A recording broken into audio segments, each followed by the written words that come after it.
course, nobody would to have the war starting in the country, the co-founder betrayed, the marriage coming to an end when you have a baby on your lap. And I just started playing with that. I was like, let me just assume that this is the game, and I just need to find a way how to not ask why this is happening for me, but what's for this is happening to me. And that was a moment when I started really unwrapping that present and taking off this ugly wrapping that I say. But more practically toward that, certainly asking myself the question versus why, what's for this is happening, and what is it teaching me, help me step out from the scripts or sceneries that now researching deeper, I know that we as human beings, we have tons of them. And owning the part that if I were a creator of my own life, how would I write this script?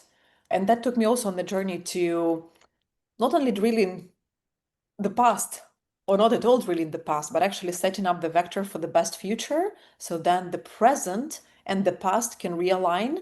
And it took a bit of also clearing the programs from the ancestral generational programs to realign my destiny. And I said, okay, this is my navigation point. I'm going towards the happiest woman of 21st century. No matter what it takes, I'm there. I set up this point, even if it's in my subjective understanding and subjective perception. I'm happy to play that because eventually it's only me who knows how I feel from inside. So I just set up this point of navigation. I said, okay, let me create a different game. If I'm not appreciating that old game, that I gotta create my own game of life that I would appreciate to such a tremendous degree that I'll fall in love with my life, that I will be making love with my life every single moment of now.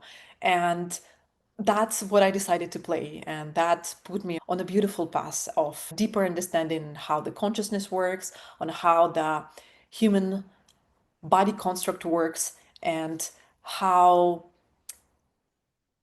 creating this balance inside of you and working towards a best future indeed helps you vibrationally reach to the state where you want to be every single moment of now.